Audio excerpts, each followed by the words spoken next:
এই বাড়িটা ডিজাইন করা হয়েছে কাঞ্চন নামে একজন ক্লায়েন্টের জন্য এবং এটার লোকেশন হচ্ছে ময়মনসিংহ গফরগাঁও। তো এই বাড়িটা ডিজাইন করা হচ্ছে 4 বেডরুম দিয়ে এবং ড্রয়িং ডাইনিং সম্পূর্ণ আলাদা, 2টি টয়লেট রাখা হয়েছে, বারান্দা রাখা হয়েছে এবং কিচেন রয়েছে এবং সামনে একটি সুন্দর পোর্চ রাখা হয়েছে এবং কালার কম্বিনেশনও খুবই সুন্দর করে করা হয়েছে। অর্থাৎ এই বাড়িটা ডিজাইন করা হয়েছে মাত্র 3.5 শতক জায়গার ভিতরে, অর্থাৎ 3 শতকের একটু বেশি জায়গা হলেই আপনি এই বাড়িটা করতে পারবেন। তো এই বাড়িটা দেখুন, সামনে পিছনের মেন চালটা একটু উঁচু করে করা হয়েছে এবং বাকি 2টা চাল একটু নিচু আকারে করে করা হয়েছে, ডিজাইন করা হয়েছে এবং সামনে আরসিসি ছাদ করা হয়েছে এবং সামনের কালার কম্বিনেশন এরকম হবে। এটা হচ্ছে মেইন গেট, এই গেট দিয়ে বাড়ির ভিতরে প্রবেশ করতে হবে এবং এখানে একটি পোর্চ রাখা হয়েছে, সুন্দর করে ডিজাইন করা হয়েছে। তো আপনি চাইলে এভাবেই করতে পারেন। তো এবারের অন্যান্য পাশ যদি দেখে, এটা হচ্ছে বাম পাশের ডিজাইন, এটা হচ্ছে পিছনের অংশের ডিজাইন। পিছনে একটি এক্সট্রা ডোর রাখা হয়েছে অর্থাৎ বাইরে বের হওয়া এবং ঢোকার জন্য, এবং এটা হচ্ছে ডান পাশের ডিজাইন।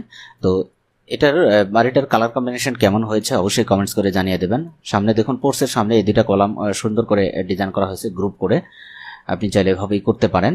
তো এ পর্যায়ে আমরা বাড়িটার ভিতরের ইন্টেরিয়র রুম লেআউট দেখব, অর্থাৎ প্রত্যেকটা রুমের আমরা পজিশন দেখে নেব ইন্টেরিয়র রুমের জন্য। এটা হচ্ছে এবারের ইন্টেরিয়র অর্থাৎ ভিতরের রুম লেআউট। দেখুন, এই পোর্চ থেকে উপরে উঠলে আমরা এখানে একটা মেন গেট পাবো, এই গেট দিয়ে ভিতরে ঢুকলে আমরা প্রথমে ড্রয়িং স্পেস পাবো, এটা হচ্ছে ড্রয়িং রুম। ড্রয়িং রুম থেকে সামনে গেলে আমরা ডাইনিং স্পেস পাবো, এটা হচ্ছে ডাইনিং স্পেস। এবং বাম দিকে গেলে আমরা এখানে একটি মাস্টার বেডরুম পাবো, এই বেডরুমের সাথে এটা হচ্ছে অ্যাটাচ টয়লেট এবং এটা হচ্ছে অ্যাটাচড বারান্দা এবং পিছনে এখানে আরও একটি বেডরুম রাখা হয়েছে, এটাকে আপনি চাইল্ড বেডরুম হিসেবে ব্যবহার করতে পারেন। এটা হচ্ছে কিচেন অর্থাৎ রান্নাঘর, কিচেনের সাথে এখানে একটি এক্সট্রা ডোর রাখা হয়েছে বাইরে বের হওয়া এবং ঢোকার জন্য। এবং ডান দিকে এখানে রয়েছে আরও একটি বেডরুম, এটাকে গেস্ট বেডরুম হিসেবে ব্যবহার করতে পারেন। এবং সামনে রয়েছে আরও একটি বেডরুম, এই বেডরুমের সাথে এটা হচ্ছে অ্যাটাচ টয়লেট এবং এটা হচ্ছে কমন টয়লেট এই পুরো বাড়ির জন্য। তো এই বাড়ির প্রত্যেকটা রুমই খুবই সুন্দরভাবে সাজানো হয়েছে এবং জায়গার পরিমাণও খুব কম ব্যবহার করে আপনি এই রুম বাড়িটা করতে পারেন। অর্থাৎ 4টা বেডরুম দিয়ে 2টা টয়লেট, একটি কিচেন এবং ড্রয়িং ডাইনিং সম্পূর্ণ আলাদা দিয়ে আপনি এই বাড়িটা করতে পারবেন। এবং এই বাড়ির সম্পূর্ণ ডিটেলস ডিজাইন যদি আপনি পিডিএফ ফাইলে পেতে চান অবশ্যই আমাদের সাথে যোগাযোগ করবেন।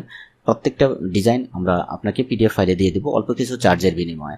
আপনি হোয়াটসঅ্যাপ অথবা ইমোতেও যোগাযোগ করে আপনি এই বাড়ির ডিজাইন নিতে পারেন, অথবা আমাদের ভিডিও ডিসক্রিপশনের লিঙ্ক থেকে আপনি ক্লিক করে এই বাড়ির ডিজাইন ডাউনলোড করে নিতে পারবেন চার্জের বিনিময়ে। তো এ পর্যায়ে আমরা এবারেটা 2D ফ্লোর প্ল্যান আমরা বিস্তারিত দেখে নেব। এটা হচ্ছে এবারের 2D ফ্লোর প্ল্যান। এবারেটা লম্বায় হচ্ছে 36 ফিট, এদিকে হচ্ছে 36 ফিট এবং এদিকে হচ্ছে 34 ফিট 8 ইঞ্চি এবং এখানে একটি বারান্দা রয়েছে, বারান্দা 4 ফিট রাখা হয়েছে, অর্থাৎ টোটালি হবে 38 ফিট 8 ইঞ্চি। তো এখানে সামনে একটি পোর্চ রাখা হয়েছে, এই পোর্চে উঠলে আমরা এখানে একটি ডোর পাবো, এই ডোর দিয়ে প্রথমে ড্রয়িং রুমে প্রবেশ করব। ড্রয়িং রুম থেকে এই ডোর দিয়ে ভিতরে গেলে আমরা ডাইনিং স্পেস পাবো, ডাইনিং স্পেস থেকে আমরা ডানে বামে গেলে আমরা 4টি বেডরুম পাবো। তো বামে গেলে দেখুন এখানে একটি বেডরুম পাবো, এই বেডরুমের সাথে এটা হচ্ছে অ্যাটাচড বারান্দা এবং এটা হচ্ছে অ্যাটাচড টয়লেট এবং এই কর্নারে রয়েছে আর একটি বেডরুম। এবং ডান দিকে গেলে এই কর্নারে